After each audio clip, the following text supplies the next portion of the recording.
Hi everyone, Jane here. I just wanted to talk to you about your first assessment, which is the program for children or young adults. So I just want to talk you through it. I made a few slides which I hope will help you get started. So let's go and have a look at what we've got.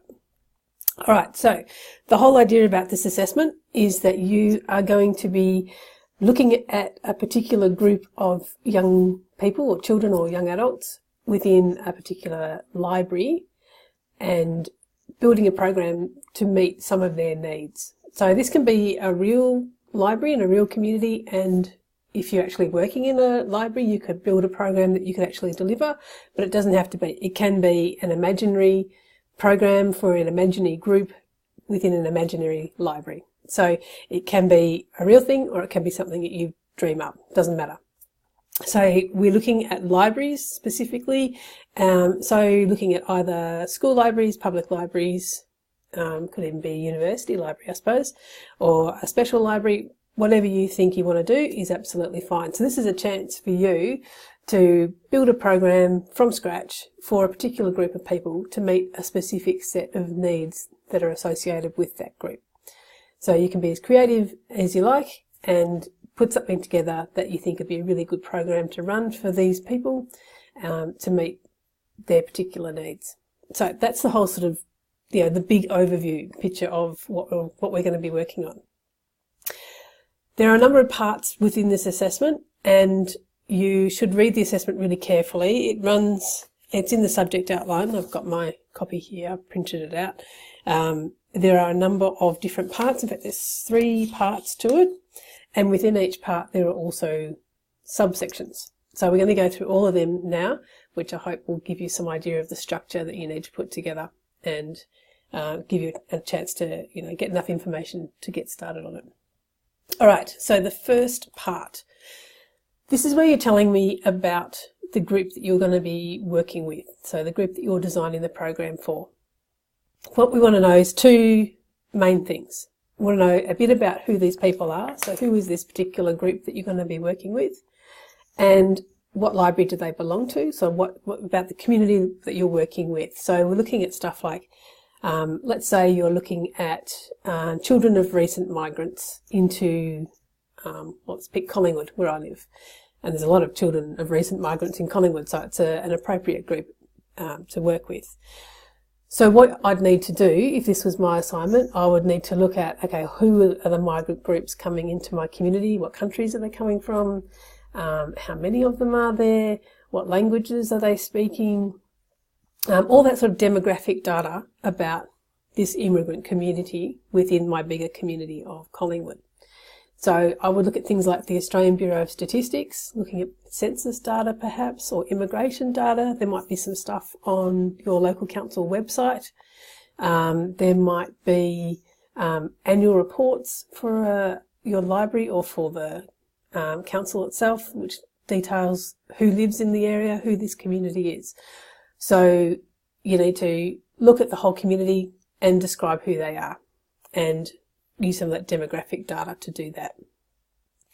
The other thing you can do, I've just written there, collection focus. If you go into your library's website, then you might find, like if I looked at my library's website, I'd see there's a whole heap of Vietnamese resources in there, Vietnamese language books on the shelves, because there was a really huge immigration number of people coming from Vietnam over the last couple of decades into my area. Now we're getting a whole lot of African people coming through, so our libraries are starting to change and put in a whole lot of really African language collections within the collection. So that in itself is an indicator of who this community is that I live in, and who would be relevant, or what data that's relevant about the group that you're going to be working with.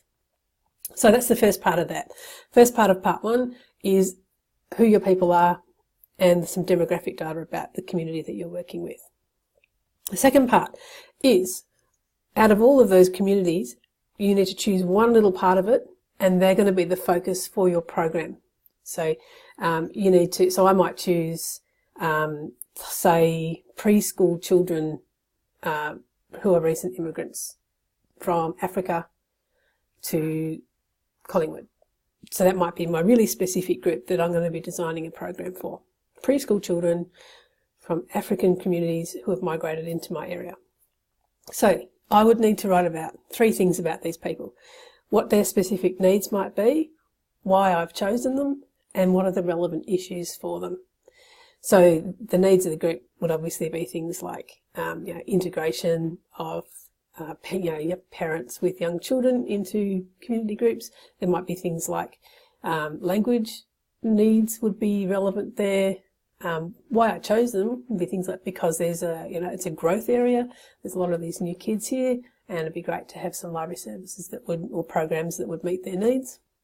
Relevant issues could be things like their parents may not speak English. Other relevant issues might be things like we may not have many books in our library with had their particular languages present on the page.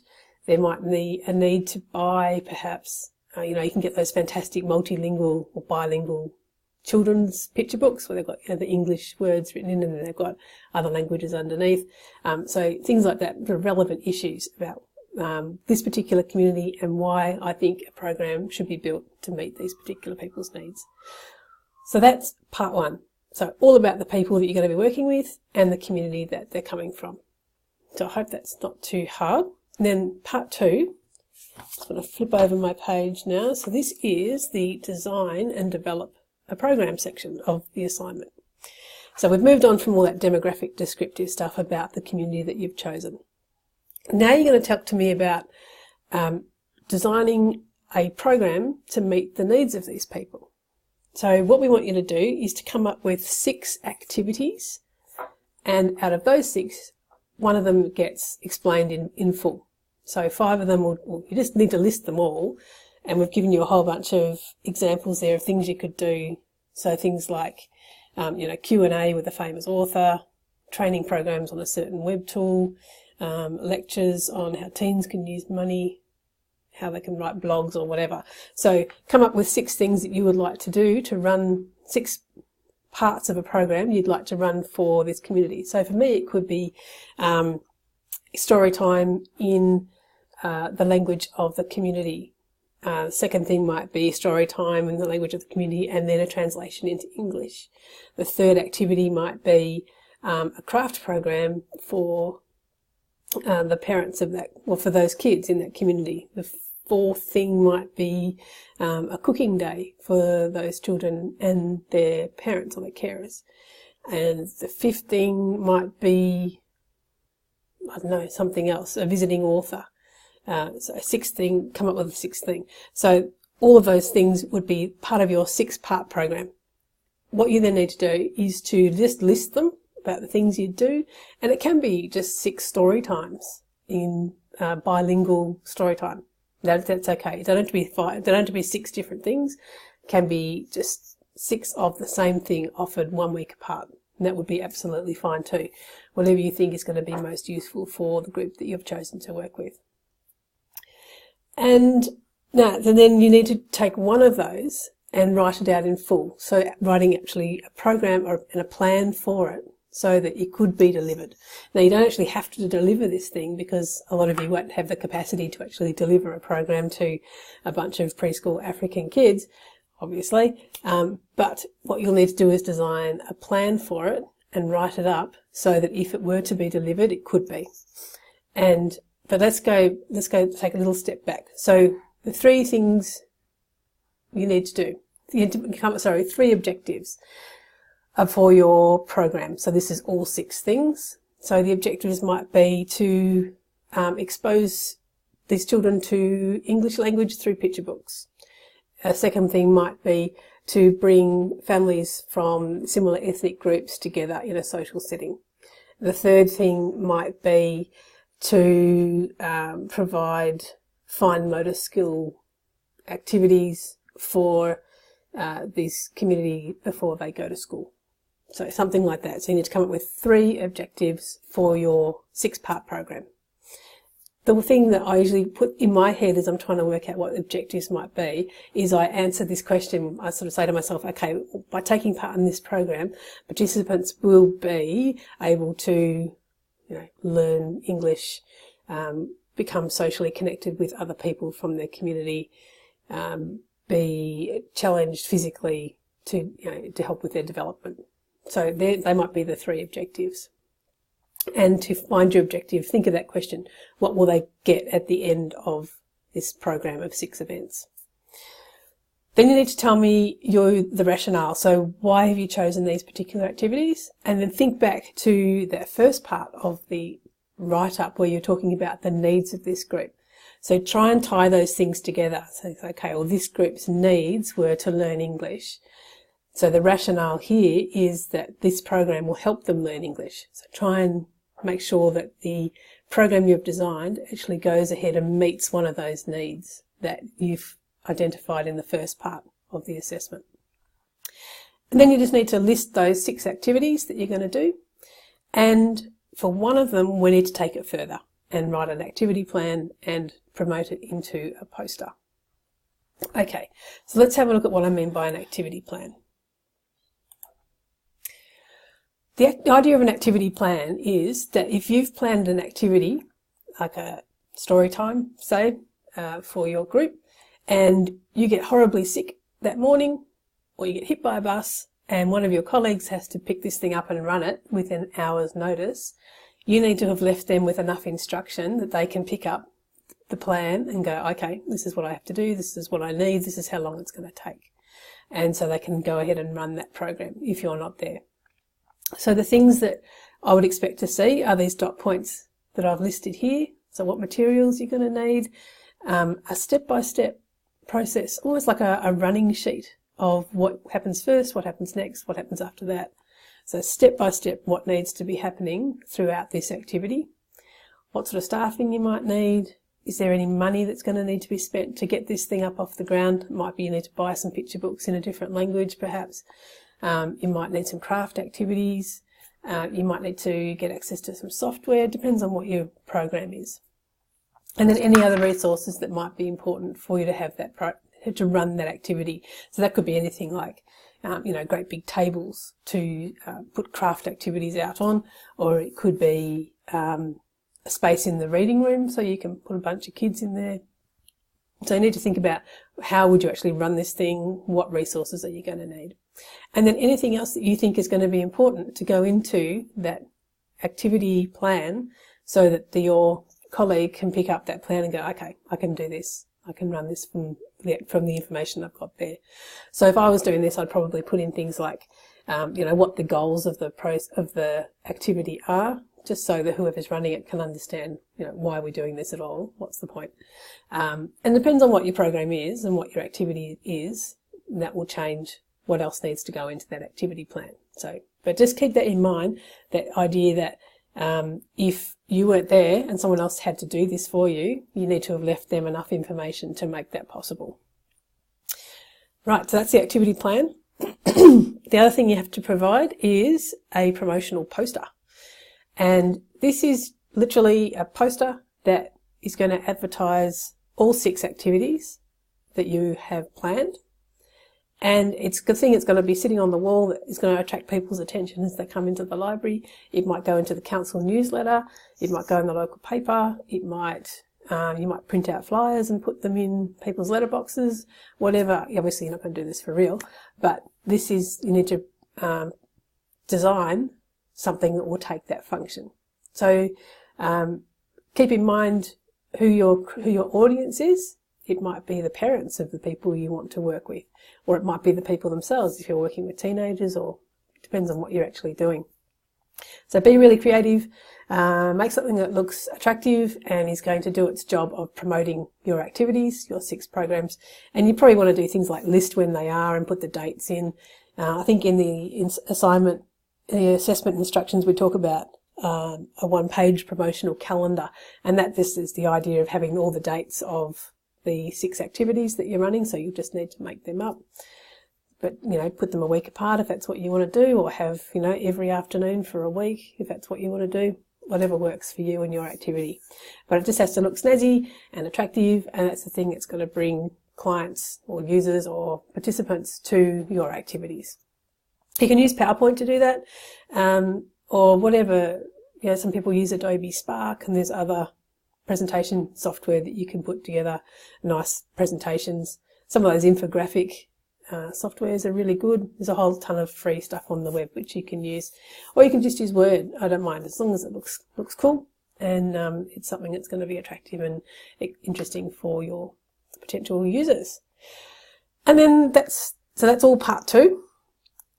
Then part 3 is where you are looking at how you're going to evaluate this program that you've run, and you reflecting on the whole process of it. So think about if you're actually running this thing, how would you evaluate its success? And then by doing that, you should really look back to your objectives. So if your objective is to help kids, or help, say, the parents of children or the carers of children to interact with other people within their cultural group, then how would you evaluate whether you were successful in that or not? If your objective was to help building the fine motor skills of preschoolers, then how would you evaluate whether you were successful in doing that or not? So you need to write up your evaluation process. And then you need to also write a reflection, just flipping over. And we've got some pretty clear dot points there about, or one dot point, about what we need to include in the reflection. And that's all about the program itself. And that's it. So it's big, but it's not too complex, I think. I think the main thing to keep in mind, actually I'll get the next slide up. The main thing to keep in mind is that we've given you a marking rubric in the subject outline, so with the assessment instructions, and that tells you where the marks are going. So this is all worth 40%, I think, yeah, so it's worth 40 marks out of the 100 that you have the capacity to get for this subject for the whole teaching session. And if you look at the rubric, it tells you how we're going to allocate those 40 marks. So there are 10 marks for telling me about your group. So all that sort of demographic stuff, who they are, what their needs are, why you chose them. That's all worth 10 points. Then we've got 10 points for designing that program. So what these 6 activities are, and then writing up one of them in full. That's worth 10 marks. And the poster itself is only worth 5. And the evaluation and reflection of how you're going to, the evaluation is worth 5, the reflection is worth 5, and then we've got 5 marks for referencing and style and presentation and that sort of thing. So if you want to work out where you should put most of your effort, put most of your effort into the things that are worth 10 points, because that's more likely to give you a good return when you're getting your final mark. And the other important thing is, of course, ask for help. If you are confused by any of this, just let me know, email me, call me. We'll have an online class as well before this is due, so you can ask questions. But don't wait to ask questions in an online class. Just call me or just send me an email and we'll put something up on the discussion list. Or there's all sorts of ways you can ask for help. Don't wait for the online class. If you want to get started on this sort of now, then that's fine. That'd be good. If you want to run your ideas past me, that's also a really good idea.